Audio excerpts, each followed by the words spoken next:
Então agora a gente vai resolver aqui, pessoal, e mostrar para vocês, esse é o nosso raciocínio, como vamos calcular então essa capacitância. Então a capacitância vai ser igual a carga dividido pela diferença de potencial, carga dividido a diferença de potencial já foi deduzida no slide anterior, carga dividido por 2πlε0 ln de B sobre A. Resolvendo, então, temos que a capacitância é igual a 2πε0 ln de B sobre A. Novamente, verificamos que a capacitância depende apenas da geometria do capacitor. Depende também do que existe entre as placas, mas nessa situação a gente está considerando que esse ε0, né, esse valor do ε0, nós já temos o valor do ε0, nós não analisamos ainda a situação em que ocorre uma mudança do meio entre as placas. Percebam então que a importância da geometria do capacitor. Então, se você aumentar o comprimento, você aumenta a capacitância. Você pode fazer várias análises considerando esse capacitor. Já vimos então o capacitor de placas paralelas, o capacitor cilíndrico, e agora vamos verificar um capacitor esférico. Então, um capacitor esférico, como exemplo, observem essa figura, é um corte, é um capacitor em que no interior você tem uma esfera de raio A. Então, essa esfera está carregada. Você tem duas placas, essas placas são metálicas. Então, você tem aqui uma placa metálica A, com carga mais, vai ficar localizado aqui no extremo. E você tem uma outra, você tem aqui ao longo dessa superfície esférica, né, uma carga mais. Você tem uma distância entre essa esfera interior e a esfera exterior, uma casca esférica exterior, e nessa casca exterior, o raio da casca é B. Você tem uma carga positiva e você tem uma carga negativa. Você tem, então, um armazenamento de cargas, consequentemente, você tem um armazenamento de energia potencial elétrica. O que ocorre? Vamos utilizar novamente a lei de Gauss para calcularmos a capacitância. Então, o que faremos, pessoal? Aplicação da lei de Gauss. Essa esfera positiva tem carga mais que. Ela está dentro de uma outra esfera negativa, e a esfera aqui tem carga menos que. Vamos utilizar uma gaussiana, uma superfície gaussiana que vai envolver essa esfera de raio A. O raio da superfície gaussiana vai ficar entre A e B. Então, o nosso desenho ficou muito parecido com o capacitor cilíndrico. O que é importante você analisar e lembrar é que a superfície que estamos utilizando agora é uma superfície esférica. E no capacitor cilíndrico utilizávamos uma superfície cilíndrica. Vamos então utilizar uma superfície gaussiana que envolve essa esfera. E temos um outro desenho a partir dessa perspectiva. Temos então uma superfície gaussiana, em que o campo elétrico aponta aqui para fora, o elemento de área dA também, e produto escalar dA é igual a E vezes A. Por quê? Porque o ângulo entre o E e o dA é igual a zero. Vamos aplicar então, ao longo dessa superfície verde, a lei de Gauss. Integral de EdA igual a carga por ε0. E é constante, E vai para fora. A é a própria área, mas percebam que não é a área dessa circunferência, é a área da esfera.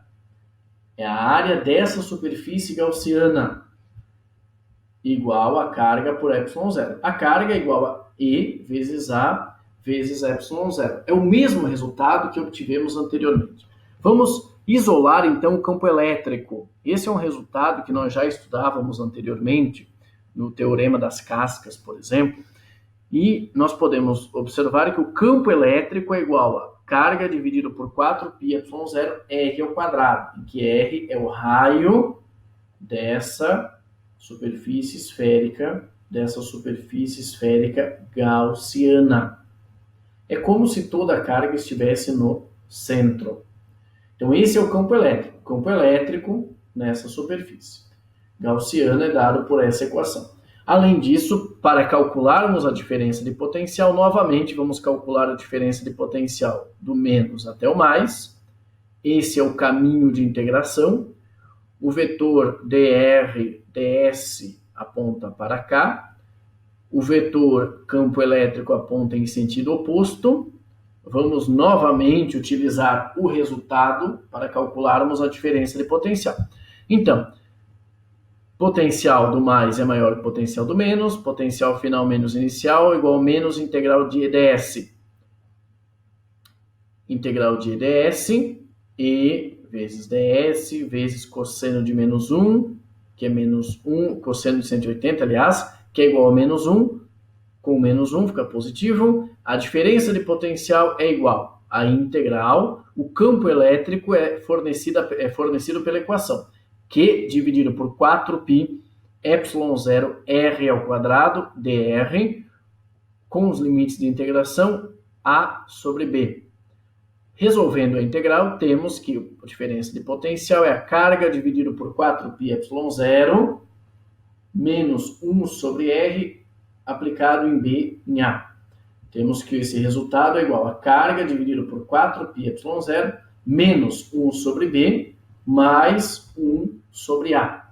Podemos escrever esse resultado da seguinte forma: a diferença de potencial é igual a carga dividido por 4πε0, abre parênteses, 1 sobre A menos 1 sobre B. Nós vamos utilizar esse resultado, pessoal, mais adiante. Então, esse resultado eu vou utilizar mais adiante. O que eu vou fazer agora é só utilizar aqui uma matemática para simplificar ele, mas esse resultado da diferença de potencial eu vou utilizar no próximo exemplo. Podemos escrever essa diferença de potencial também como sendo diferença de potencial igual a carga dividido por 4πε0, abre parênteses, B menos A, dividido por AB. Temos então que na própria diferença de potencial aparece a carga elétrica. E aí vamos calcular então a capacitância. Capacitância igual a carga dividido pela diferença de potencial. A carga é Q, a diferença de potencial Q dividido por 4πε0, abre parênteses, B menos A sobre AB. Resolvendo, temos que a capacitância é igual a 4πε0 AB dividido por B menos A. Esse é o resultado para capacitores esféricos. Entretanto, na videoaula anterior sobre capacitores, na primeira definição de capacitores, nós falávamos em duas placas. Você tem duas placas metálicas, uma placa positiva, outra placa negativa, você tem o campo elétrico entre eles. Será que para você desenvolver um capacitor é necessário que você tenha uma placa positiva e outra placa negativa? Vamos fazer o seguinte raciocínio. Vamos pensar na seguinte situação. Imaginem vocês, até o momento a gente utilizou a definição de capacitor, mas imaginem a seguinte situação. Imaginem que você tem um capacitor esférico em que você tenha duas esferas. Essa esfera, cujo raio é A, e essa esfera cujo raio é B. Só que essa esfera, você vai aumentar o raio. Ou seja, você agora faz um capacitor esférico em que você tem uma esfera no interior cujo raio é A, e a esfera que envolve essa esfera interior, ela é muito grande. Ela está tão longe que nós podemos considerar que ela está no infinito. ela está tão longe que nós podemos considerar então que o que existe é apenas uma esfera eletrizada positivamente. Poderíamos então falar no capacitor esférico. Por quê? Porque existe um terminal positivo e outro terminal, só que esse outro terminal ele está muito longe. Ele está a uma distância, tendendo ao infinito. Qual é a diferença de potencial, então? Podemos utilizar esse resultado, conforme falei anteriormente. A diferença de potencial, ela é fornecida pela seguinte equação. A diferença de potencial é fornecida por carga dividido por 4πε0, abre parênteses, 1 sobre A menos 1 sobre B. Se esse B é o raio dessa esfera, só que essa esfera está muito longe, no infinito, 1 sobre B tende a zero. Então, o potencial vai ser dado por 4πε0, 1 sobre A. E poderíamos também falar em capacitância. Essa situação é conhecida também como a capacitância de uma esfera isolada. O objetivo agora é nós calcularmos a capacitância de uma esfera isolada. Então, imaginem, considerando o exemplo anterior, que tínhamos uma esfera, um capacitor esférico, em que você tinha uma esfera no interior e uma esfera no exterior. Só que essa esfera no exterior, o raio dela é tão grande que ela tende ao infinito. É possível falarmos em capacitor? Sim. Nessa situação, temos uma esfera isolada. E é um capacitor também.